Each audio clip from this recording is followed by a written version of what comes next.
नमस्कार दोस्तों, कैसे हैं आप लोग। 18 अक्टूबर 2023 के डेली एडिटोरियल और करंट अफेयर्स एनालिसिस में आपका स्वागत है। 3 इंपॉर्टेंट एडिटोरियल और लगभग 6 इंपॉर्टेंट करंट अफेयर्स की न्यूज है।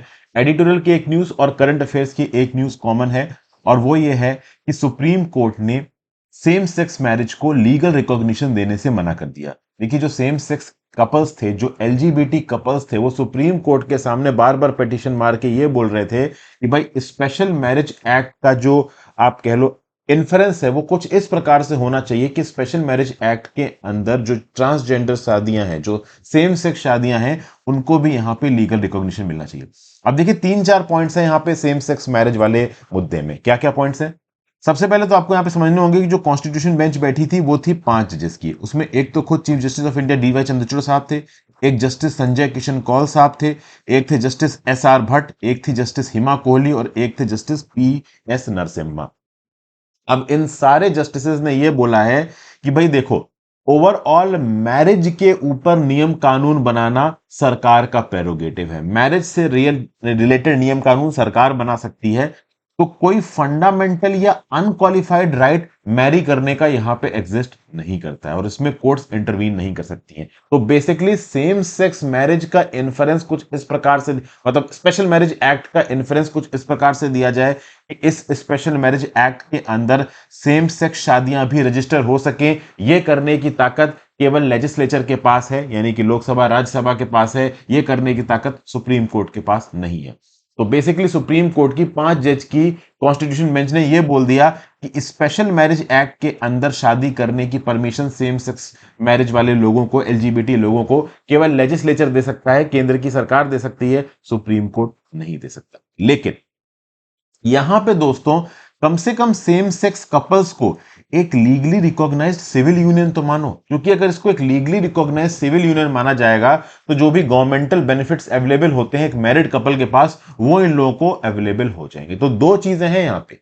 एक तो है मैरिज का लीगल फंडामेंटल राइट या फिर कह लो बेसिक राइट। तो अब क्या है, जब 377 को अनकॉन्स्टिट्यूशनल बताया सुप्रीम कोर्ट ने, तो सेम सेक्स रिश्तों को तो देखो लीगल वैलिडिटी मिल गई है। तो सुप्रीम कोर्ट के जजमेंट के हिसाब से, चूंकि केंद्र की सरकार ने उसको रिस्ट्रिक्ट भी नहीं किया है, तो बेसिकली इस समय पे सेम सेक्स कपल्स के पास, एलजीबीटी कपल्स के पास साथ रहने की परमिशन है, सेम सेक्स रिश्तों में इंगेज करने की परमिशन है। ना उनको पुलिस रोक सकती है, ना सोसाइटी का कोई आदमी रोक सकता है। कोई मॉरल पुलिसिंग करे, एथिकल पुलिसिंग करे, वो एक अलग बात है, लेकिन वो इलीगल होगी। तो भाई रिश्ता तो सेम सेक्स एस्टैब्लिश करने का भाई बिल्कुल अधिकार है, लेकिन उस रिश्ते को मैरिज में बदलने का अधिकार केवल लेजिस्लेचर के पास है, सुप्रीम कोर्ट उसमें इंटरवीन नहीं कर सकता। लेकिन इस 5 जज की कॉन्स्टिट्यूशन बेंच में 2 जजेस यहां पे बोलते हैं कि कम से कम इनको एक लीगली रिकॉग्नाइज सिविल यूनियन का तो दर्जा दे दो। और ये बोलने वाले 2 जजेस थे chief justice of India DY Chandrachud साहब और जस्टिस संजय कौल साहब।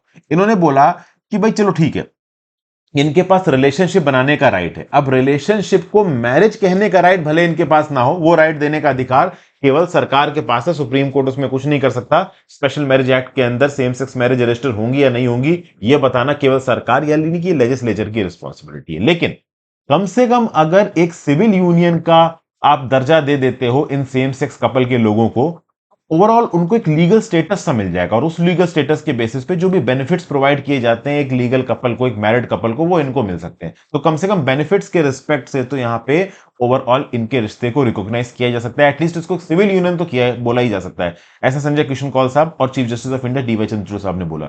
लेकिन इनके अलावा जो बाकी 3 जजेस थे, justice SR Bhat, justice PS Narasimha, justice Hima Kohli, इन्होंने बोला कि नहीं भाई, लीगल रिकॉग्निशन, सिविल यूनियन देने का दर्जा भी ओवरऑल एक प्रॉपरली इनेक्टेड लॉ के थ्रू ही हो सकता है, एक स्टैट्यूट के थ्रू ही हो सकता है, वो हम कोर्ट जजमेंट के थ्रू नहीं दे सकते।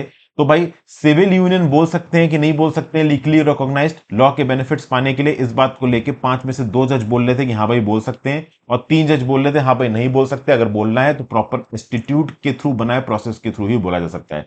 तो अभी के लिए सुप्रीम कोर्ट के 5 जजेस ने बोल दिया कि स्पेशल मैरिज एक्ट के अंदर शादी की परमिशन देनी है नहीं देनी सेम सेक्स वालों को, वो केवल लेजिस्लेचर, पार्लियामेंट डिसाइड करेगी पैन इंडिया बेसिस पे, सुप्रीम कोर्ट कुछ नहीं कह सकता। हाँ भाई, सिविल यूनियन का लीगल स्टेटस देने के लिए 2 जजों ने बोला कि देना चाहिए, 3 जजों ने बोला कि नहीं देना चाहिए, वो भी स्टैट्यूट के थ्रू ही दिया जाएगा। तो बीच में लटक गए यहाँ पे जो जजमेंट आया है सुप्रीम कोर्ट का वो ओवरऑल इनके फेवर में नहीं आया है। हालांकि इस जजमेंट से एक चीज बहुत क्लियर हो गई कि सेम सेक्स रिश्तों को स्थापित करना इलीगल नहीं है इंडिया के अंदर, इस बात के लिए आपके खिलाफ कोई लीगल एक्शन नहीं हो सकता। और ये बात तो देखिए, जब 377 को डिक्रिमिनलाइज किया गया था नवतेज जौहर केस में, तभी सुप्रीम कोर्ट ने क्लियर कर दिया था और बाकी सबको क्लियर कर दिया था। तो अब कोई पुलिस केस इस बेसिस पे फाइल नहीं हो सकता कि हाँ भाई ये लोग सेम सेक्स रिश्तों में इन्वॉल्व हो रहे हैं, ये गे हैं या लेस्बियन हैं या जो भी है। ठीक है ना भाई, तो ये सब चीजें यहां पे बोली गई।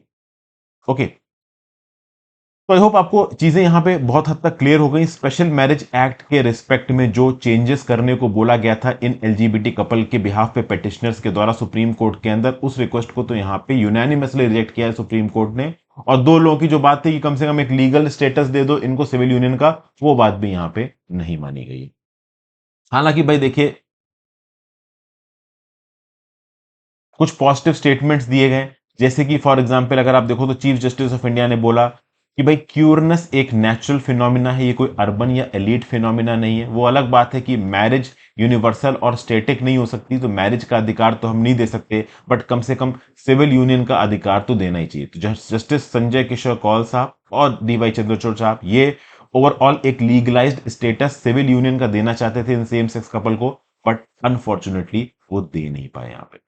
ठीक है भाई, तो ये ओवरऑल आप कह लो एक बहुत इंपॉर्टेंट न्यूज है आज की, और इसको लेके आज एक एडिटोरियल आर्टिकल भी आया है, court verdict leaves queer people with long struggle ahead for equality.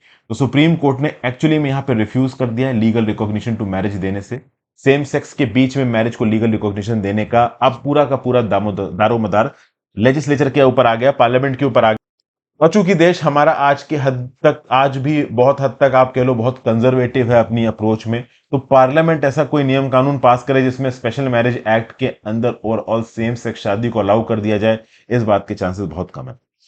एक और चीज है यहाँ पे, आर्टिकल 21 के अंदर right to life and liberty के अंदर ये पेटिशनर्स एलजीबीटी कम्युनिटी के बिहाफ पे क्या बोल रहे थे कि राइट टू लाइफ के अंदर हमारे पास एक फंडामेंटल राइट शादी का भी है।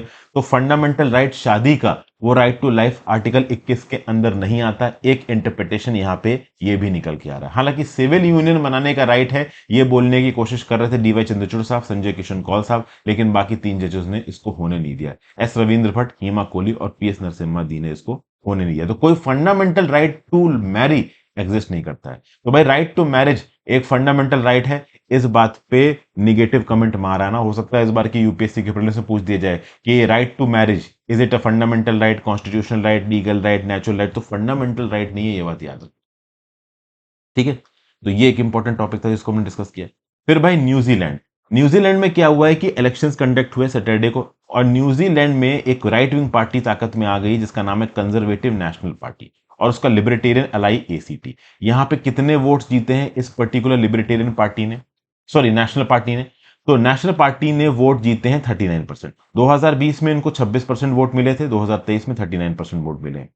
जो लेबर पार्टी थी, जैकिंडा अर्डन की पार्टी थी, जिसको पहले जैकिंडा अर्डन लीव करनी थी, जैकिंडा अर्डन की पार्टी को 2020 में 50% वोट मिले थे, लेकिन 2023 में 27% वोट मिले। जो नेशनल पार्टी जिसने सरकार बनाई है उसका जो लेबर अलाई है, सॉरी उसका जो एसीटी अलाई है उसको 9% वोट मिले, और लेबर पार्टी का जो ग्रीन पार्टी लेबर अलाई था उसको 11% वोट मिले। तो बेसिकली जैकिंडा अर्डन की लीडरशिप बहुत अच्छी थी, बहुत तगड़ी लीडरशिप थी, और लगातार 2 टर्म से यहां पे लेबर पार्टी ताकत में थी, लेकिन उसके बावजूद भी जैकिंडा अर्डन ने यहां पे ओवरबर्डन के चलते रिजाइन कर दिया। उनकी अप्रूवल रेटिंग्स भी न्यूजीलैंड के अंदर कम कर गई थी। देखिए न्यूजीलैंड के अंदर प्रोपोर्शनल रिप्रेजेंटेशन का सिस्टम 1993 में आया था, तब से लेके अब तक न्यूजीलैंड के अंदर केवल एक बार 2020 था जब एक प्रॉपर मेजॉरिटी, सिंगल मेजॉरिटी, किसी एक पर्टिकुलर पार्टी ने 50% से ज्यादा वोट जीते थे। नहीं तो ओवरऑल ज्यादातर केसेस में किसी एक पर्टिकुलर पार्टी को 50% से ज्यादा वोट न्यूजीलैंड के अंदर मिलते नहीं। जैकिंडा अर्डन जी की परफॉर्मेंस बहुत तगड़ी थी। कोविड-19 की क्राइसिस इन्होंने जबरदस्त तरीके से हैंडल की थी। न्यूजीलैंड में उस समय पे lowest per capita death rates थे। इनको एज एन आइकन देखा जा रहा था लिबरल पॉलिटिक्स का। लेबर पार्टी ने चाइल्ड पॉवर्टी को टैकल करना, क्लाइमेट क्राइसिस को टैकल करना, नैरो इनइक्वालिटी को टैकल करना, ये सब प्रॉमिसेस किए थे, और बहुत सारे प्रॉमिसेस इन्होंने फुलफिल भी किए। बाद में बर्नआउट के चलते जैकिंडा अर्डन ने यहाँ पे रिजाइन कर दिया, और उनके बाद लेबर के बिहाफ पे एक मिस्टर हिपकिंस यहाँ पे कैंपेनिंग कर रहे थे। मिस्टर हिपकिंस ने बोला कि हमने पेंडेमिक में अच्छा काम किया है, चाइल्ड पॉवर्टी को प्रॉपर तरीके से टैकल किया है, तो आप हमें वोट दीजिए। बट अपोजिशन ने लेबर पार्टी को इस बेसिस पे क्रिटिसाइज किया कि भाई कोविड-19 के बाद से जो इकोनॉमिक वोज है, जो इन्फ्लेशन है, जो महंगाई है, जो इकोनॉमी है न्यूजीलैंड की, उसको काफी नुकसान पहुंचा है। कुछ हद तक ये बात सही है। देखिए क्या है ना, न्यूजीलैंड के लोग कुछ ज्यादा ही अवेयर है। भले पॉलिटिकल पार्टी और जैकिंडा अर्डन की उतनी गलती ना हो इकोनॉमिक फैक्टर्स में, बट कहीं ना कहीं सजा मिल गई और न्यूजीलैंड के लोग लगातार अल्टरनेटिव्स को खंगालते रहते हैं। तो अब नेशनल पार्टी ताकत में आ गई है। नेशनल पार्टी के लीडर क्रिस्टोफर लुक्सेनसॉफ, जो कि फॉर्मर एयरलाइन एग्जीक्यूटिव रह चुके हैं, उन्होंने अपने कैंपेन को इकोनॉमी की चारों तरफ कंसंट्रेटेड रखा। उन्होंने बोला इंटरेस्ट रेट कट डाउन करेंगे, गवर्नमेंट स्पेंडिंग को कट डाउन करेंगे। वोटर्स जो कि इकोनॉमी से कंसर्न्ड है, तो बेसिकली यहाँ पे ओवरऑल इकोनॉमी को लाने ठीक करने के लिए पार्टी बहुत अच्छा काम करेगी। अब देखिए न्यूजीलैंड की फॉरेन पॉलिसी कुछ इस तरीके की है, वो बहुत हद तक प्रो यूएस हैं, लेकिन चाइना को नाराज करना नहीं चाहते। तो फॉरेन पॉलिसी में लगभग वो वैसे ही रहने वाले हैं। तो बेसिकली यहाँ पे होमलेसनेस, चाइल्ड पॉवर्टी, इनइक्वालिटी और न्यूजीलैंड की इकोनॉमी, इन सारे इश्यूज को अच्छा करने के रिस्पेक्ट में ही नेशनल पार्टी ने यहाँ पे इलेक्शन लड़ा और वो इलेक्शन को यहाँ पे जीत गए। लेबर पार्टी यहाँ पे हार गई। आगे चलते हैं, centralised procurement as a powerful idea, यहाँ पे क्या बात की जा रही है। इसके साथ साथ दोस्तों मेंटरशिप कोर्स के बारे में थोड़ा आपको बताना चाहूंगा। मेंटरशिप कोर्स इस समय पे लाइव है, नवरात्र की सेल चल रही है, ओवरऑल एक्स्ट्रा कूपन डिस्काउंट्स यहाँ पे आपके लिए एक्टिव है। डेली के बेसिस पे इस पर्टिकुलर मेंटरशिप कोर्स में वीडियोस अपलोड होती रहती हैं। वर्ड हिस्ट्री की वीडियोस के बारे में मैंने कल आपको बताया था, जैसे कि आज ही सुबह सुबह मैंने overall CSR spending in India और 2 और वीडियोस अपलोड किए हैं। एक वीडियो मैंने अपलोड कर रखी है special session of the parliament को लेके। तो बेसिकली आप इन सारी वीडियोस को एक्सेस कर सकते हैं। ओवरऑल थीम बेस्ड टॉपिक्स मैंने आपको बना रखे हैं। अगर आप इन फोल्डर्स को ठीक तरीके से देखोगे तो थीम बेस्ड टॉपिक्स हैं, जीएस पेपर 1 2 3 4 के टॉपिक्स हैं। टेस्ट सीरीज इस पर्टिकुलर मेंटरशिप कोर्स में आपको अवेलेबल है। वर्ड हिस्ट्री के टॉपिक्स अवेलेबल हैं। Ethics through examples and formulas की सीरीज यहाँ पे अपलोड हो चुकी है। और करंट अफेयर्स के टॉपिक्स प्रीलिम्स पर्सपेक्टिव से ये जल्दी ही लोड होना शुरू हो जाएंगे और मार्च अप्रैल तक कंप्लीट भी हो जाएंगे, क्योंकि जल्दी ही आपका यहाँ पे प्रीलिम्स भी आ रहा है। तो आप चाहें तो बहुत ज्यादा ऑर्गेनाइज तरीके से अपनी यूपीएससी की तैयारी कर सकते हैं। प्रीलिम्स प्लस मेंस दोनों ही प्रिपरेशन यहाँ पे आपको कराई जा रही एक स्मार्ट तरीके से। और कोर्स बहुत ही ज्यादा अफोर्डेबल दाम में इस समय पे अवेलेबल। इस समय पे तो दाम 10,000 के भी नीचे चल रहे हैं, तो आप चाहें तो उस कोर्स को ऑप्ट कर सकते हैं। ओके, तो ये बताना मेरा वो था। और इसके साथ साथ अगर आप मेंटरशिप कोर्स नहीं चाह रहे, केवल एथिक्स या वर्ड हिस्ट्री का कोर्स चाह रहे हैं, तो वो भी अवेलेबल है भाई। उसके ऊपर भी इस समय पे कूपन डिस्काउंट अवेलेबल है। आप कूपन कोड जय माता दी इस्तेमाल करके ओवरऑल इन कोर्सेज पे डिस्काउंट्स ले सकते हैं। चलिए अगला topic, centralised procurement as a powerful health idea. भाई देखिए इंडिया के अंदर ओवरऑल मैकडोनल्ड चेन्स के बारे में आपने सुना होगा। मैकडोनल्ड्स में आलू के बेसिस पे आपकी ये जो फिंगर फ्राइज होती हैं और जो आलू बर्गर है वो सब दिया जाता है। अब मैकडोनल्ड्स या केएफसी या फिर मान लीजिए सबवे, इस प्रकार के ऑर्गेनाइजेशंस को इंडिया के अंदर मान लीजिए आपको कंपीट करना है। तो मान लीजिए मुंबई का वड़ा पाव की आपने कोई बहुत बड़ी फ्रेंचाइजी खोल दी, उसके हजारों की तादाद में मुंबई में, पुणे में, महाराष्ट्र में और बाकी इंडिया में आउटलेट्स खोल दी और वहां पे ये वड़ा पाव बिक रहा है। तो मतलब आपका टारगेट है कि आप मैकडोनल्ड्स को हरा दोगे और वड़ा पाव की आपने एक बहुत बड़ी चेन खोली। अब ऑब्वियस सी बात है, उस वड़ा पाव में पाव होगा और अंदर वड़ा होगा। वड़ा बनता है आलू का। तो बेसिकली जो हजारों की तादाद में आपने फ्रेंचाइजी बांट रखी है, क्या ये फ्रेंचाइजी अलग से जाके आलू खरीदेंगी या फिर आपको एक सेंट्रलाइज टीम बिठानी पड़ेगी जो कि सेंट्रलाइज प्रोक्योरमेंट करेगी इन आलूओं का? क्योंकि आलू की खरीद में दो चीजें इंपॉर्टेंट हो जाती हैं, एक चीज होती है प्राइस, एक होती है क्वालिटी। क्योंकि अलग अलग हजारों की तादाद में जो फ्रेंचाइजी अगर वो अलग अलग जाके आलू खरीदती हैं, तो ऑब्वियस सी बात है उन आलूओं का जो दाम होगा वो अलग अलग जगहों पे अलग अलग हो जाएगा और उनकी जो क्वालिटी होगी वो भी अलग अलग जगहों पे अलग अलग हो जाएगी। और क्वालिटी अलग हो गई तो उस पर्टिकुलर वड़ा पाव का टेस्ट भी अलग अलग जगहों पे अलग अलग हो जाएगा। अब केएफसी, मैकडोनल्ड्स जैसी फ्रेंचाइजी की एक खास बात दोस्तों होती है कि इंडिया के अंदर ये कहीं पे भी है, इनके अगर आप प्रोडक्ट्स खाओगे तो आपको टेस्ट एक नजर आएगा। तो आप अगर अपनी कोई फ्रेंचाइजी खोल रहे हो और उसके अंदर वड़ा पाव बेच रहे हो, तो आपके वड़ा पाव का टेस्ट जहां जहां पे वो फ्रेंचाइजी है, चाहे महाराष्ट्र में, इंडिया में, सेम होना चाहिए। तो जरूरी है कि आप सेंट्रलाइज्ड प्रोक्योरमेंट करें। जब आप आलू का सेंट्रलाइज्ड प्रोक्योरमेंट करेंगे तो सेम क्वालिटी का आलू आप एक बहुत बेहतर दाम पे बल्क में खरीद पाएंगे। तो ये बेसिकली फायदा होता है सेंट्रलाइज्ड प्रोक्योरमेंट का। आप प्राइस कंट्रोल कर पाते हो, क्वालिटी मेंटेन कर पाते हो। अब बेसिकली मैकडोनल्ड्स इस बात को समझता है, हम बड़ा पाव का फैक्ट्री खोलेंगे, हम इस बात को समझेंगे। लेकिन इंडिया के सरकारी हॉस्पिटल्स इस बात को नहीं समझ पा रहे हैं। ये बोलने की कोशिश कर रहे हैं यहां पे आशीष कुलकर्णी साहब और मुरली नीलाकांतन साहब। इनका यह बोलना है कि केंद्र की सरकार सेंट्रल गवर्नमेंट हेल्थ स्कीम के थ्रू, प्रधानमंत्री जन आरोग्य योजना के थ्रू और एम्प्लॉय स्टेट इंश्योरेंस स्कीम के थ्रू जो दवाइयां बांटती है, उसमें सेंट्रलाइज्ड प्रोक्योरमेंट क्यों नहीं होता। इनफैक्ट बड़े बड़े जो आप कह लो प्राइवेट हॉस्पिटल्स होते हैं, जो कॉर्पोरेट हॉस्पिटल्स होते हैं, वो तक सेंट्रलाइज्ड प्रोक्योरमेंट करते हैं। बड़े बड़े हॉस्पिटलों की जो चेन होती है और छोटे छोटे हॉस्पिटल्स ने मिलकर भी बड़े तादाद में फार्मास्यूटिकल कंपनीज के साथ डील कर रखी है और वो बल्क में प्रोक्योर करते हैं ड्रग्स को। वो अलग बात है कि इन हॉस्पिटल में जब पेशेंट्स जाके इनकी फार्मेसी से दवाई खरीदता है तो वो रिटेल दाम पे खरीदता है, जबकि इन हॉस्पिटल्स को ये दवाइयां बहुत हैवी डिस्काउंट से मिली होती हैं, तो उससे कॉर्पोरेट हॉस्पिटल्स प्रॉफिट भी बहुत कमाते हैं। बट उस पर ना जाते हुए यहाँ पे ऑथर क्वेश्चन इस बात को कर रहा है कि जब ओवरऑल मैकडोनल्ड्स और दूसरे हॉस्पिटल्स बड़े स्केल पे प्रोक्योरमेंट करके क्वालिटी और प्राइसेस को मेंटेन कर पा रहे हैं, कंट्रोल कर पा रहे हैं, तो केंद्र की सरकार ऐसा क्यों नहीं कर रही है? इतने लंबे समय से केंद्र की सरकार सेंट्रलाइज्ड प्रोक्योरमेंट को क्यों नहीं अडॉप्ट करती अपने फार्मास्यूटिकल्स में? ये चीज यहाँ पे क्वेश्चन करी जा रही है। इसके लिए यहाँ पे बहुत सारे एग्जाम्पल्स भी दिए जा रहे हैं। जैसे फॉर एग्जाम्पल एक रीसेंट पेपर पब्लिश हुआ था national cancer grid pool procurement initiative का। इसने डिमॉन्स्ट्रेट किया कि भाई ओवरऑल ग्रुप निगोशिएशन करके, यूनिफॉर्म कॉन्ट्रैक्ट्स करके और हॉस्पिटल्स द्वारा अगर बल्क में दवाइयां खरीदी जाए तो नेशनल कैंसर ग्रिड्स में जो 40 ड्रग्स यूज होती हैं उसमें 13.2 बिलियन रुपीस हम लोग यहाँ पे बचा सकते हैं पूल्ड प्रोक्योरमेंट के थ्रू। ओके, तो ये सब चीजें ओवरऑल यहां पे बताई जानी। तो बेसिकली सरकार के प्रोक्योरमेंट मॉडल में यहां पे क्वेश्चन उठाया जा रहा है। सरकार एक बहुत बड़ा बल्क प्रोक्योरर है। प्राइवेट हॉस्पिटल्स, इनफैक्ट अगर आप देखो तो अब आप बोलोगे सर सरकारी हॉस्पिटल में तो जन आरोग्य योजना वाली स्कीम चलती, जन आरोग्य आप कह लो आउटलेट खुले हुए, वहां पे आप जेनरिक ड्रग्स खरीदते हो। बट सिर्फ जेनरिक ड्रग्स में चीजें नहीं होता ना दोस्तों, बहुत सारी बड़ी ड्रग्स होती हैं हार्ट डिजीजेस के लिए, कैंसर के लिए, नॉन कम्युनिकेबल डिजीजेस के लिए, जो कि आप कह लो जेनरिक ड्रग्स की कैटेगरी में नहीं आती, तो उनके लिए आपको ब्रांडेड ड्रग्स खरीदनी पड़ती। तो अगर ब्रांडेड ड्रग्स भी आप बड़ी फार्मास्यूटिकल कंपनी से बल्क में खरीदते हो, सेंट्रलाइज्ड उसका प्रोक्योरमेंट करते हो, तो वह काफी सस्ती मिल सकती है। तो इन्हीं पर्टिकुलर जन आरोग्य केंद्र में ओवरऑल ये ब्रांडेड ड्रग्स भी बेची जा सकती है कम दाम पे, जो कि केंद्र की सरकार सेंट्रलाइज्ड प्रोक्योरमेंट के थ्रू प्रोक्योर करेगी। तो बेसिकली बाकी लोग अगर इस सेंट्रलाइज्ड प्रोक्योरमेंट के मॉडल को फॉलो कर रहे हैं, तो केंद्र की सरकार अब तक इस सेंट्रल प्रोक्योरमेंट मॉडल को फॉलो क्यों नहीं कर रही? ठीक है भाई, मेंटरशिप कोर्स के बारे में दोस्तों आपको बता चुका हूं। इस प्राइस पे मत जाइए, इससे बहुत कम दाम चल रहे हैं समय पे। और टेस्ट सीरीज को भी मेंटरशिप कोर्स में अपलोड कर दिया गया है, तो this is the best time. आप चाहें तो इस मेंटरशिप कोर्स को खरीद लें, क्योंकि बहुत ज्यादा लेट करेंगे तो आपकी पढ़ाई में डिले भी हो सकता है।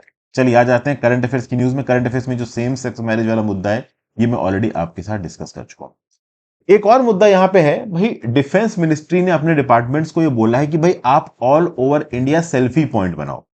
ठीक है ना? तो बेसिकली मिनिस्ट्री ऑफ डिफेंस ने अपने डिपार्टमेंट्स को ये बोला कि सेल्फी पॉइंट्स बनाइए ऑल ओवर इंडिया, और इस all over India selfie points पे जाके लोग सेल्फी खींच के इन पॉइंट्स को टैग कर सकते हैं। ये जो गाइडलाइंस हैं, ये 6 अक्टूबर को इश्यू की गई हैं और इंडिया के अंदर 822 सेल्फी पॉइंट्स बनाने की बात की गई, और हर सेल्फी पॉइंट पर प्रधानमंत्री नरेंद्र मोदी जी का एक फोटो होगा। अब देखिए जी, अपने आप में अगर मैं देखूं ना, तो एक बड़ा ही मास्टर स्ट्रोक आइडिया है। देखिए, आर्मी डिफेंस डिपार्टमेंट समय समय पे ओवरऑल नए नए इनिशिएटिव्स को लेके आता रहता है। अब इन नए नए इनिशिएटिव्स का बारे में लोगों में इनिशिएटिव जाए, उसके लिए बड़ा अच्छा टॉपिक है भाई सेल्फी पॉइंट। लेकिन अब इसमें थोड़ी बहुत पॉलिटिक्स भी इन्वॉल्व है। जैसे अपोजिशन में जो कांग्रेस के प्रेसिडेंट मल्लिकार्जुन खड़गे साहब, वो बोल रहे हैं कि भैया आर्मी की पॉपुलैरिटी को इस्तेमाल करके आप सेल्फी पॉइंट्स बना के आगे आने वाले इलेक्शंस में अपनी तरफ वोट खींचना चाहते हो। सरकार बोल रही है कि हमारे डिफेंस डिपार्टमेंट ने अच्छे काम किए हैं, उसके बारे में हम लोगों को बताना चाह रहे हैं। तो अगर हम अपनी सरकार द्वारा किए गए अच्छे कामों को लोगों को बताना चाह रहे हैं, तो आपको क्या प्रॉब्लम है? तो देखिए, पॉलिटिक्स तो यहां पे हो रही है, बट बेसिकली यहां पे एक्चुअली में क्या हो रहा है कि डिफेंस मिनिस्ट्री ने जो भी सीरीज ऑफ रिफॉर्म्स लिए पिछले 9 सालों में, और 9 सालों से अभी बीजेपी की आप कह लो सरकार चल रही है, इनफैक्ट ज्यादा से ही चल रही है। अब 2024 में जनरल इलेक्शंस आने वाले हैं, 2014 से सरकार चल रही है, हाँ, तो 9 साल हो गए ऑलमोस्ट। तो बेसिकली 9 सालों में डिफेंस मिनिस्ट्री ने यहाँ पे जो कुछ भी किया है to bolster the security and economy of the country, उसके बारे में लोगों को बताया जाए। तो डिफेंस मिनिस्टर राजनाथ सिंह ने 14 सितंबर को बोला कि सेल्फी पॉइंट्स स्टैब्लिश की जानी चाहिए प्रोमिनेंट लोकेशंस में, उन लोकेशंस में जहां पे डिफेंस मिनिस्ट्री का कोई ना कोई इनिशिएटिव है। ठीक है ना? अब इसके लिए डिफेंस मिनिस्ट्री के साथ साथ services, defence public sector undertaking जैसे border road organisation, Indian coast guard, defence research development organisation, सैनिक स्कूल, नेशनल कैडेट कॉर्प्स, ये अपने अपने अचीवमेंट्स की थीम के हिसाब से इन सेल्फी पॉइंट्स को बनाएंगे। और ये सेल्फी पॉइंट्स कहीं पे भी हो सकते हैं भाई। ये सेल्फी पॉइंट्स कैंटोनमेंट बोर्ड में हो सकते हैं, ये सेल्फी पॉइंट्स डिफेंस म्यूजियम में हो सकते हैं, वॉर मेमोरियल्स पे हो सकते हैं, रेलवे और मेट्रो स्टेशन पे हो सकते हैं, बस स्टेशन पे, airport, mall, school, college, tourist destination, festival gatherings. Selfie points में कोई प्रॉब्लम नहीं है। अब वो अलग बात है कि भैया सेल्फी पॉइंट पे आप प्रधानमंत्री जी की फोटो लगवा रहे हो, इसमें थोड़ी बहुत पॉलिटिक्स देखिए दिख सकती है। बट ओवरऑल सेल्फी पॉइंट्स बनाना और डिफेंस मिनिस्ट्री द्वारा लोगों को बताना कि भाई देखिए हमने देश की सुरक्षा सुरक्षा के लिए ये काम किया है, और कहीं ना कहीं लोग ये सब चीजें देख के खुश होंगे। लोग तो चाहते हैं ना कि वो देखेंगे भाई सरकार उनके लिए क्या कर रही है। तो डेफिनेटली इस प्रकार के सेल्फी पॉइंट्स बना के ओवरऑल सरकार और डिफेंस मिनिस्ट्री द्वारा लिए गए इनिशिएटिव्स के बारे में यहाँ पे लोगों को बताया जा रहा है। अब वो अलग बात है कि प्रधानमंत्री मोदी जी की वहां पे फोटो लग जाएगी, तो डेफिनेटली एक इलेक्शन मुद्दा भी बन जाएगा। आगे भाई फैकल्टी फेलोशिप्स और allegations of Adani coal imports. ये जो फैकल्टी फेलोशिप वाला आर्टिकल है ना दोस्तों, ये साइंस एंड टेक के सेक्शन में छपा हुआ है। अब क्या बोला जा रहा है इस पर्टिकुलर आर्टिकल में, ये दोनों आर्टिकल काफी डिटेल है, काफी इंफॉर्मेशन आपको यहां पे जानने को मिलेगी। देखिए इंडिया के अंदर जो एडवांस साइंटिफिक रिसर्च है और जो एजुकेशन है, ये ज्यादातर कहां करवाई जाती है? इंडियन इंस्टीट्यूट ऑफ टेक्नोलॉजी में, IISER में, सेंट्रल और स्टेट यूनिवर्सिटीज में। प्राइवेट यूनिवर्सिटीज में भी बहुत हद तक रिसर्च होती है, बट बहुत हद तक इंडिया के अंदर जो रिसर्च इकोसिस्टम है वो सरकारी यूनिवर्सिटीज में ज्यादा है। हो सकता है दोस्तों पीछे से थोड़ा बहुत आपको आवाज आ रही हो, उसकी वजह यह है कि भाई अब नवरात्र का माहौल है। मैं जिस रेजिडेंट वेलफेयर एसोसिएशन की सोसाइटी में रहता हूं, वहां पे प्रॉपर पंडाल लगा हुआ है, माता जी की पूजा चल रही है, तो थोड़ा सा आपको यहाँ पे हो सकता है बैकग्राउंड में ओवरऑल कुछ भजन जैसी आवाज सुनाई पड़े, तो I am really sorry for that, क्योंकि अब पॉसिबल नहीं है मेरे लिए बिल्कुल शांति रख पाना, क्योंकि अब लोग पूजा कर रहे हैं, तो अब क्या किया जा सकता है उसमें, ठीक है ना। तो जय माता दी, हम लोग भी माता जी का नाम लेके अपनी पढ़ाई करते हैं और सक्सेसफुल होने की कोशिश करते हैं। आप भी करिए, हम भी करते हैं अपने अपने तरीके से। तो इस आर्टिकल की शुरुआत में क्या बताया जा रहा है कि इंडिया के अंदर साइंटिफिक रिसर्च और education primarily government funded universities में चल रही है, कुछ हद तक प्राइवेट यूनिवर्सिटीज में भी चल रही है, ठीक है ना भाई। अब यहां पे इंडिपेंडेंट फैकल्टी मेंबर्स की बात हो रही है। इंडिपेंडेंट फैकल्टी मेंबर्स कौन होते हैं? वो साइंटिस्ट जिनके पास या तो PhD है या किसी पर्टिकुलर फील्ड में एक्सपर्टीज है, बहुत several years of post doctoral training है अपने स्पेसिफिक डोमेन में। कोई आर्टिफिशियल इंटेलिजेंस की फील्ड में पढ़ाई कर रहा है, कोई नैनो टेक्नोलॉजी की फील्ड में पढ़ाई कर रहा है, समझ के बात को। तो ये लोग इस प्रकार के जो PhDs होते हैं, जिन्होंने डॉक्टोरल एजुकेशन कर रखी है, ट्रेनिंग कर रखी है, वो अलग अलग इंस्टीट्यूट्स और यूनिवर्सिटीज में पढ़ाने के लिए, रिक्रूटमेंट के लिए अलाउ कर सकते हैं। अब क्या होता है दोस्तों कि जो रेगुलर फैकल्टी का अपॉइंटमेंट्स होता है वो ओवरऑल काफी मुश्किल होता है। किसी बड़े साइंटिफिक इंस्टीट्यूट के अंदर रेगुलर प्रोफेसर की पोस्ट पा पाना, ये अपने आप में बहुत ट्रिकी और टीडियस टास्क हो सकता है। और अगर आप पा भी जाते हो उस पोस्ट को, तो कई बार जो इंस्टीट्यूट है वो उसकी सैलरी प्ले करता है गवर्नमेंट एलोकेशन से। ओके, एक स्टार्टअप या एनुअल रिसर्च फंड से भी पे की जा सकती है। तो बेसिकली क्या है यहां पे कि भाई ओवरऑल जो PhDs होते हैं और जिनके पास ठीक ठाक ट्रेनिंग एक्सपीरियंस होता है, वो क्या करते हैं कि भाई अलग अलग रिसर्च इंस्टीट्यूशंस में, यूनिवर्सिटीज में अप्लाई करते हैं फैकल्टीज के लिए। अब क्या है कि full time faculty, full time professor की पोस्ट मिलना काफी मुश्किल होता है। तो क्या वो पार्ट टाइम पोस्ट के लिए अप्लाई करते हैं, एज एन इंटर्न यहां पे अप्लाई करते हैं। अब यहां पे ये भी बात की जा रही है कि ओवरऑल एक साइंटिस्ट के पास फंडिंग के क्या क्या एवेन्यूज अवेलेबल हैं इंडिया के अंदर। तो अगर वो किसी यूनिवर्सिटी या फिर रिसर्च इंस्टीट्यूट में जाके पढ़ाते हैं, तो वो इंस्टीट्यूट अक्सर कर उनको एक सैलरी प्ले करता है, ठीक है। हो सकता है कि उस इंस्टीट्यूट के अंदर स्टार्टअप या एनुअल रिसर्च फंड हो, उससे वहां पे ओवरऑल रिसर्च के हिसाब से अलग अलग जो रिसर्च साइंटिस्ट है उनको पैसे भी प्रोवाइड किए जाते हैं। कई बार एक्सटर्नल प्रोग्राम्स और स्कीम्स के थ्रू भी पैसा आता है यूनिवर्सिटीज के पास, जो कि फिर रिसर्च स्कॉलर्स के पास जाता है। तो ये जो एक्सटर्नल फंडिंग स्कीम्स होती है, जो कि multi year government fund grants और फेलोशिप की तरह दी जाती हैं, रिसर्च फंड्स वगैरह प्रोवाइड किए जाते हैं, सैलरी कॉस्ट उठाई जाती है ओवरऑल एक इंस्टीट्यूट या यूनिवर्सिटीज के द्वारा रिसर्च स्कॉलर्स की। बेसिकली क्या है कि दुनिया भर में ओवरऑल रिसर्च इकोसिस्टम को आगे बढ़ाने के लिए ये जो साइंटिस्ट होते हैं, इनको इंडिपेंडेंट रिसर्च फंडिंग भी ढूंढनी पड़ती है। ये जिस रिसर्च इंस्टीट्यूट के साथ इन्वॉल्व है वहां पे इनको सैलरी मिलती है। कभी कभी इनकी रिसर्च अगर बहुत अच्छी तो प्राइवेट कंपनी इनको कोई ग्रांट दे देगी, जिसको आप self help grant, self earn grant या फेलोशिप भी बोल सकते हो। अब ओवरऑल देखा जाए दोस्तों, तो इन ग्रांट्स को पाने का, इन पैसों को पाने का जो प्रोसेस है वो एक कॉम्पिटिटिव सिलेक्शन प्रोसेस होता है, जिसमें बहुत सारी एप्लीकेशंस और इंटरव्यूज इन्वॉल्व होती हैं। अगर क्या है कि एक रिसर्च स्कॉलर को किसी इस प्रकार की फंडिंग मिलती है, तो उस रिसर्च स्कॉलर का ही फायदा नहीं होता, उस पर्टिकुलर इंस्टीट्यूट का भी फायदा होता, क्योंकि वो पर्टिकुलर रिसर्च जो कि वो रिसर्च स्कॉलर कर रहा है वो उस पर्टिकुलर इंस्टीट्यूट में हो रही है, तो उस इंस्टीट्यूट के क्रेडेंशियल्स भी बेहतर होते हैं। जितना ज्यादा साइंटिफिक इनोवेशन वो पर्टिकुलर इंस्टीट्यूट करेगा, बाद में अपनी परफॉर्मेंस को कोट करके वो सरकार से फ्यूचर में उतने ही ज्यादा ग्रांट्स भी ले सकते। अब पिछले 2 डिकेड्स में बात की जाए तो इंडिया के अंदर भी ऐसे बहुत से स्ट्रक्चर्ड फेलोशिप प्रोग्राम चल रहे हैं, ठीक है ना। साइंटिस्ट ने रिसर्च प्रोग्राम्स को स्टैब्लिश करके रखा हुआ है देश के अलग अलग इंस्टीट्यूट्स में। ये जो गवर्नमेंट फंडेड फेलोशिप्स हैं, ये सैलरी प्रोवाइड करती हैं, एनुअल रिसर्च फंड्स प्रोवाइड करती हैं 5 सालों के लिए। फैकल्टी मेंबर्स यहाँ पे रेगुलर पोजीशंस ढूंढ सकते हैं ओवरऑल फेलोशिप पीरियड के समय पे। इस बात पे डिपेंड करता है कि आपकी एलिजिबिलिटी क्या है, कौन कौन सी पोजीशंस इस चीज के लिए अवेलेबल है।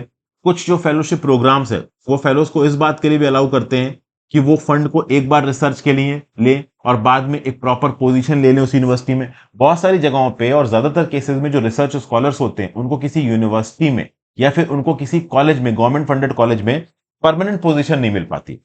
तो जब उनको परमानेंट पोजीशन नहीं मिल पाती तो इतने लंबे समय तक पीएचडी की पढ़ाई करने के बाद और ट्रेनिंग करने के बाद भी जब वो फेलोशिप प्रोग्राम में टेम्परेरी बेसिस पे जाते हैं वहां पे उनको वो वैल्यू नहीं दी जाती। ठीक है ना भाई। देखिए, जो फैकल्टी मेंबर्स किसी रिसर्च यूनिवर्सिटी में फेलोशिप पे अपॉइंट होते हैं उनको ओवरऑल प्रॉब्लम्स फेस करनी पड़ती है। उस रिसर्च इंस्टीट्यूट में कई बार उनको ऑफिस नहीं मिलता, लेबोरेटरी फेस नहीं मिलता, रिसर्च फैसिलिटी नहीं मिलती। जबकि एक रिसर्च स्कॉलर के लिए रिसर्च फैसिलिटी तो सबसे बड़ी चीज है। अगर वो कोई इंस्टीट्यूट या रिसर्च यूनिवर्सिटी ज्वाइन कर रहा है तो क्यों ज्वाइन कर रहा है, वहां पे उसको इंफ्रास्ट्रक्चर मिल सके, उस इंफ्रास्ट्रक्चर में वो जाके ओवरऑल अपनी जो भी साइंटिफिक इनोवेशन और थीसिस वगैरह कर सके। तो होस्ट इंस्टीट्यूट की रिस्पॉन्सिबिलिटी बनती है कि अगर वो किसी रिसर्च स्कॉलर को हायर कर रहे हैं या इंटर्नशिप पे रख रहे हैं, उसको फेलोशिप दे रहे हैं, तो वो उसको वो एवेन्यूज, वो सुविधाएं भी अवेलेबल करवाएं जिसके बेसिस पे वो आगे आने वाले समय में रिसर्च करेगा। कई बार क्या होता है कि टेम्परेरी बेसिस पे जो फेलोशिप्स प्रोवाइड की जाती हैं रिसर्च इंस्टीट्यूट के अंदर, वहां पे सेकंड क्लास ट्रीटमेंट दिया जाता है इन ओवरऑल रिसर्च स्कॉलर्स को, इन रिसर्च फेलोज को। समझ के बात को। तो ये सब चीजें यहां पे बोली जा रही हैं। अब बहुत सारे जो इंडिया के अंदर इंस्टीट्यूट्स हैं, ऑटोनॉमस इंस्टीट्यूट्स हैं, इनको department of science and technology की तरफ से या तो पैसा आता है या फिर डिपार्टमेंट ऑफ बायोटेक्नोलॉजी की तरफ से पैसा आता है। शॉर्ट टर्म फेलोशिप वगैरह दी जाती हैं। अब क्या होता है कि इनकी पोजीशंस परमानेंट होती नहीं है, तो फर्स्ट ऑफ ऑल इनको ये क्लैरिटी नहीं होती है कि कितने समय तक इस पर्टिकुलर पोजीशन में टिकेंगे, और उस पोजीशन में टिक के भी ओवरऑल वो लॉन्ग टर्म इंडिया की साइंस इन्वेस्टमेंट में और रिसर्च में उतना बड़ा रोल प्ले नहीं कर पाते हैं क्योंकि उनको उस प्रकार की फैसिलिटीज नहीं मिलती। और इंडिया के अंदर तो भैया जो गवर्नमेंट फंडेड साइंटिफिक इंस्टीट्यूशंस है वो क्रिपलिंग चैलेंजेस फेस कर रहे हैं due to faculty recruitment inordinate delays. Faculty का रिक्रूटमेंट होता है, बहुत ज्यादा डिले हो जाता है, एज कट ऑफ निकल जाता है, क्वालिफाइड कैंडिडेट्स यहाँ पे है नहीं। साइंस डिपार्टमेंट में बहुत सारी सीटें खाली पड़ी, उसके बावजूद भी यहाँ पे रिक्रूटमेंट नहीं हो रहा है। और उस पर्टिकुलर रिसर्च इंस्टीट्यूट में पढ़ने वाले स्टूडेंट्स ज्यादा हैं बट पढ़ाने वाले फेलोज को आप रिक्रूट कर नहीं रहे हो, और जब रिक्रूट कर भी रहे हो तो भी उनको उतनी वैल्यू दे नहीं रहे हो। इंडिया के अंदर मिनिस्ट्री ऑफ एजुकेशन के डाटा के हिसाब से आईआईटीज में 40% टीचिंग पोस्ट खाली पड़ी है, 11,170 में 4,502 पोस्ट खाली पड़ी है, और सेंट्रल यूनिवर्सिटीज में 25% से ज्यादा पोस्ट खाली पड़ी है, 18,956 में से 6,180 सीट्स वैकेंट है। तो ओवरऑल ये क्या दिखाता है, ये दिखाता है कि एकेडमिक फैकल्टी की पोजीशंस खाली पड़ी है, उसी पर्टिकुलर रिसर्च इंस्टीट्यूट में पढ़ने के लिए बच्चे ज्यादा है बट उनको पढ़ाने के लिए फैकल्टीज नहीं है। इन्हीं फैकल्टीज को रिसर्च करने के लिए प्रॉपर तरीके से इंफ्रास्ट्रक्चर, लेबोरेटरी, फिजिकल स्पेस नहीं मिल पा रहा है। तो बेसिकली फैकल्टी फेलोशिप्स के लिए यहां पे जो इंफ्रास्ट्रक्चर है, जो सुविधाएं हैं, इनको बढ़ाने की जरूरत है, क्योंकि फैकल्टी फेलोशिप्स अपॉर्चुनिटी प्रोवाइड करती हैं साइंटिस्ट को कि वो इंस्टीट्यूट्स के साथ इंगेज करके बेनिफिशियल टर्म्स पे अपने टेन्योर के समय पे रिसर्च प्रोग्राम में और रिसर्च एक्टिविटी में पार्टिसिपेट करें। एंड वी नेवर नो एक पर्टिकुलर रिसर्चर के अंदर क्या जोश है, क्या जज्बा है, कल की डेट में हो सकता है वो कोई ऐसा इनोवेशन कर दे, कोई ऐसा इन्वेंशन कर दे जो कि देश की इकोनॉमिक डेवलपमेंट में एक बहुत बड़ा रोल प्ले करे। ठीक है। तो जैसे जैसे इंडिया अपना फुट फॉल एक्सपेंड करेगा साइंस और टेक्नोलॉजी फुटप्रिंट में, ये फैकल्टी फेलोशिप एक बहुत इंपॉर्टेंट रोल प्ले करने वाली हैं, क्योंकि सिर्फ इंडिया की फैकल्टीज और फेलोशिप्स ही इंडियन इंस्टीट्यूट्स में नहीं आएंगी, बड़े स्केल पे इंटरनेशनल साइंटिफिक टैलेंट भी हमारे इंस्टीट्यूट्स में आ सकता है, आके पढ़ सकता है। देखा जाए तो रामालिंग स्वामी फेलोशिप दी जाती है डिपार्टमेंट ऑफ बायोटेक्नोलॉजी के द्वारा, रामानुजन फेलोशिप दी जाती है department of science and technology के साथ। ऐसे बहुत सारे पोस्ट डॉक्टोरल साइंटिस्ट को भी यहाँ पे एक्सटेंसिव सपोर्ट दिया जाएगा। इस प्रकार की जो न्यूली मिंटेड पीएचडी स्कॉलर्स हैं उनको इंसेंटिव मिलना चाहिए ताकि वो रिसर्च और टीचिंग कैरियर्स को टेकअप करें। डीएसटी, इंस्पायर और डीबीटी इंडिया अलायंस के अंदर फेलोशिप्स के बेसिस पे, जिसके बेसिस पे आगे आने वाले समय में ये नए साइंटिस्ट बनाने में तो मदद करेंगे ही करेंगे, और अपने साइंटिफिक एक्सपेरिमेंट्स के थ्रू इंडिया को डेवलप करने में भी बहुत हद तक मदद करेंगे। ठीक है भाई।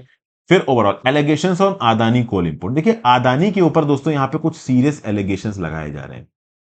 ये कब से कब तक की बात हो रही है, 2019 से लेकर 2021 के बीच की बात हो रही है। 32 महीनों के इस पर्टिकुलर टाइम पीरियड में क्या हुआ है कि अदानी ने बहुत सारा कोल इंडोनेशिया से इंपोर्ट किया, और इस कोल के इंपोर्ट में अदानी के ऊपर ओवरऑल ये इल्जाम लगाया जा रहा है कि इन्होंने जबरदस्ती कोल को महंगा किया और अपनी सर्विसेज को इंडियन मार्केट्स में महंगे दामों पर बेचा। फॉर एग्जाम्पल, इंडोनेशिया से जनवरी 2019 में कितना कोल एक्सपोर्ट हुआ है, डीएल आकाशिया के डाटा के हिसाब से 74,820 टन, जिसके जो दाम थे इंडोनेशिया के एक्सपोर्ट रिकॉर्ड में वो थे $1.9 मिलियन और $42,000 का लगभग शिपिंग और इंश्योरेंस का खर्चा। लेकिन इन पर्टिकुलर इंपोर्ट कार्गो को गुजरात के मुंद्रा पोर्ट में डिक्लेयर किया गया $4.3 मिलियन। इनफैक्ट अगर आप देखो तो टोटल 32 महीनों में जो 30 सेलिंग्स हुई हैं उसमें ओवरऑल $139 मिलियन का जो कोयला है वो सिंगापुर के बाहर एक्सपोर्ट किया गया। ठीक है ना, ये लगभग 3.1 मिलियन टन है, और इसमें जो ट्रांसपोर्ट और इंश्योरेंस और शिपिंग कॉस्ट आई वो थी $3.1 मिलियन। तो बेसिकली $142 मिलियन के लगभग की कॉस्ट पे ओवरऑल इंडोनेशिया से कोल इंडिया के अंदर आया, लेकिन वो इंडिया के मार्केट में बेचा गया $215 मिलियन पे। मतलब अदानी के ऊपर यह इल्जाम लगाया जा रहा है कि अदानी ने कोयला बाहर के मार्केट से सस्ते में खरीदा, बट इंडिया के अंदर उसको महंगे दाम पे डिक्लेयर किया, और महंगे दाम पे डिक्लेयर करने की वजह से जो फाइनल प्रोडक्ट यहां पे इलेक्ट्रिसिटी बनी उस कोयले से वो बहुत ज्यादा महंगी थी। तो हमारे बिजनेसेस को, हमारे हाउस होल्ड्स को अदानी की तरफ से जो बिजली बेची गई है वो बहुत ज्यादा महंगी है। तो बेसिकली अदानी के ऊपर यह इल्जाम लगाया जा रहा है कि कोल ट्रेडिंग अपने आप में एक वॉल्यूम कॉम्पिटिटिव बिजनेस है। कोल ट्रेडिंग एक ऐसा बिजनेस है जहां पे आप बल्क क्वांटिटी में कोल की खरीद फरोख्त करते हो, और उसमें जो मार्जिन का क्वांटम होता है वो बहुत कम होता है। लेकिन यहां पे मार्जिन का क्वांटम बहुत तगड़ा बढ़ाया जा रहा है। $142 मिलियन के कोल को इंडिया में $215 मिलियन का बेचा जा रहा है। लगभग 73-50% का मार्जिन यहां पे लिया जा रहा है, जो कि कोल की ट्रेडिंग में लिटरली पॉसिबल नहीं है। ठीक है, तो ये चीज है। तो बेसिकली यहां पे इन्वेस्टिगेटिव ट्रेल सेंटर्स को भी बैठाया गया। फॉरेन से जहां से ओवरऑल इस कोयले को खरीदा गया, वहां पे मिडिलमैन और ऑफशोर एंटिटीज को स्टडी किया गया। तो पता चला कि 3 कंपनियों से कोयला आ रहा है। एक कंपनी है ही लिंगोस जो कि तेपी में बेस्ड है, एक टॉरस कमोडिटीज जनरल ट्रेडिंग है जो कि दुबई में बेस्ड है, एक पैन एशियन ट्रेड लिंक जो कि सिंगापुर में बेस्ड है। इन तीनों ही कंपनीज के कुछ एग्जीक्यूटिव्स का अदानी के साथ एक तगड़ा लिंकेज है, और ऐसा बताया जाता है कि इन कंपनीज को अदानी वालों ने $4.8 बिलियन की पेमेंट की है। तो बेसिकली सितंबर 2021 से लेकर जुलाई 2023 के बीच में जो भी कोयला अदानी ने इंडिया के अंदर इंपोर्ट किया है, वो ओवरऑल जितना उसका दाम है उससे बहुत ज्यादा महंगे दाम पे इंपोर्ट किया है, जिसके चलते इंडियन कंज्यूमर्स के लिए वो कोयला बहुत ज्यादा महंगा हो गया है। और इंडियन कंज्यूमर्स के लिए इस कमोडिटी को महंगा करके अदानी ने बहुत पैसा कमाया है at the cost of increasing the inflation in Indian market. अब जब अदानी से पूछा गया तो अदानी ने बोला कि भाई ये जो रिपोर्ट निकल रही है फाइनेंशियल टाइम्स की, वैसे जो बाय द वे मैंने आपको जो डाटा बताया ना, ये फाइनेंशियल टाइम्स की रिपोर्ट है। अदानी इस फाइनेंशियल टाइम्स की रिपोर्ट को पूरा रिजेक्ट कर रहा है। अदानी बोल रहा है फाइनेंशियल टाइम की रिपोर्ट निकली है डायरेक्टरेट ऑफ रेवेन्यू इंटेलिजेंस की मार्च 2000 सर्कुलर के हिसाब से। डीआरआई ने एक केस बुक किया था दोस्तों, फाइनेंशियल मतलब डीआरआई अदानी ग्रुप के ऊपर, और डीआरआई की इस केस के बेसिस पे ही वहीं से डाटा निकाल के फाइनेंशियल टाइम वाले अपनी इस रिपोर्ट को पब्लिश कर रहे हैं। तो डीआरआई का डाटा क्या बोलता था, और डीआरआई ने एक्चुअली में सिर्फ अदानी को यहां पे नहीं पकड़ा था, डीआरआई ने और बहुत सारे पावर जनरेटर जैसे Reliance Infra, JSW steel, Essar, इन सबको पकड़ा था। लेकिन फाइनेंशियल टाइम्स बाकी रेगुलेटर्स को छोड़ के सिर्फ अदानी को टारगेट कर रहा है। फिर फाइनेंशियल टाइम्स ये भी बोल रहा है कि इसमें से बहुत सारे केस सस्टैट में पहुंचे थे, लेकिन सस्टैट में इसको क्वैश कर दिया गया। फिर ओवरऑल डीआरआई की जो अपील थी इन पर्टिकुलर केसेस में, इसको ऑनरेबल सुप्रीम कोर्ट ने 24 जनवरी 2023 को खारिज कर दिया। तो एक केस यहां पे पूरी तरीके से दब गया है, लेकिन अदानी वाले बोल रहे हैं कि फाइनेंशियल टाइम्स वाले जबरदस्ती इस केस को उखाड़ उखाड़ के खींच खींच के सामने लेके आए। तो बेसिकली अदानी के ऊपर फाइनेंशियल टाइम्स की एक रिपोर्ट ये इल्जाम लगा रही है कि ये बाहर से कोयला सस्ता खरीद रहे हैं, बट इंडियन मार्केट में जब इंपोर्ट कर रहे हैं तो डॉक्यूमेंट में इनके दाम बहुत महंगे डिक्लेयर कर रहे हैं, और उसके चलते ये पर्टिकुलर कमोडिटी से बने हुए जो प्रोडक्ट्स हैं जैसे कि इलेक्ट्रिसिटी, वो कंज्यूमर्स के लिए बहुत ज्यादा महंगे हो जा रहे हैं। और इससे जो अदानी वाले हैं वो डिस्प्रपोर्शनेट अमाउंट ऑफ पैसा कमा रहे हैं, क्योंकि जो चीज उन्होंने $140 मिलियन की खरीदी, उसको $215 मिलियन का आप डिक्लेयर करोगे, तो उसके हिसाब से ही एंड प्रोडक्ट के दाम रखोगे, तो एंड प्रोडक्ट आप महंगा बेच रहे हो, उसको खरीदने के लिए पैसा आपको कम देना पड़ रहा है, तो आपका प्रॉफिट यहां पे जा रहा है। और फाइनली एक छोटा सा आर्टिकल है, ये थोड़ा बोल बच्चन टाइप का आर्टिकल, इसमें ज्यादा कुछ है नहीं, एक दो इंपॉर्टेंट स्टैटिस्टिक्स हैं। How synergistic barriers are affecting progress on sustainable development goals. देखिए क्या है, सस्टेनेबल डेवलपमेंट गोल्स 2030 तक पूरे होने हैं, 2015 में शुरुआत हुआ था।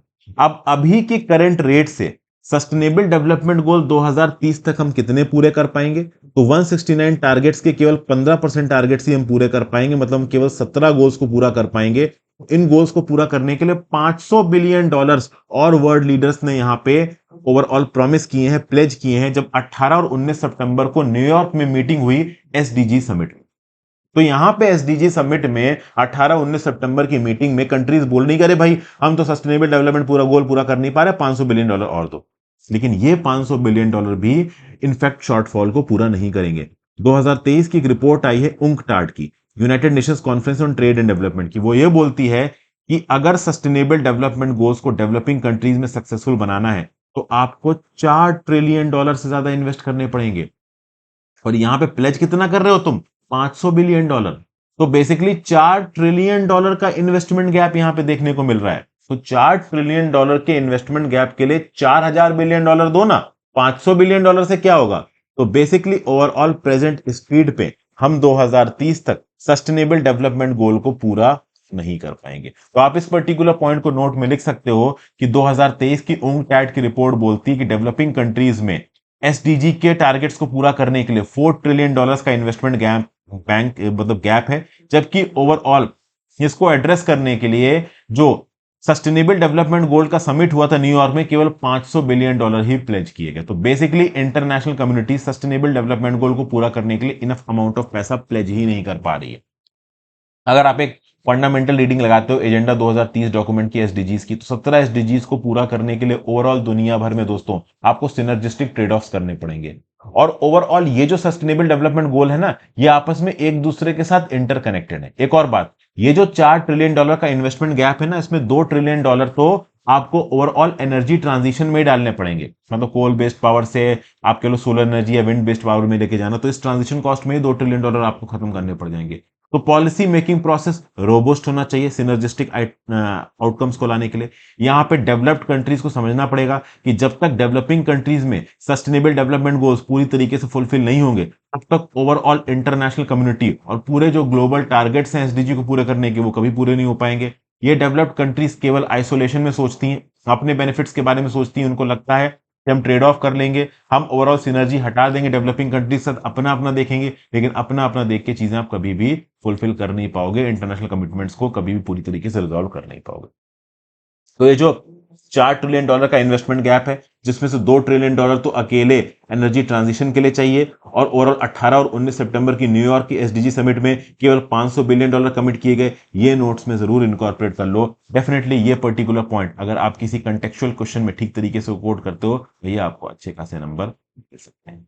तो thank you for watching friends. I hope आपको काफी कुछ यहाँ पे सीखने को मिला होगा। अपने व्यू पॉइंट नीचे कमेंट बॉक्स में दे के जाइएगा, ज्यादा से ज्यादा लोगों को वीडियो को शेयर करेगा। Have a great day.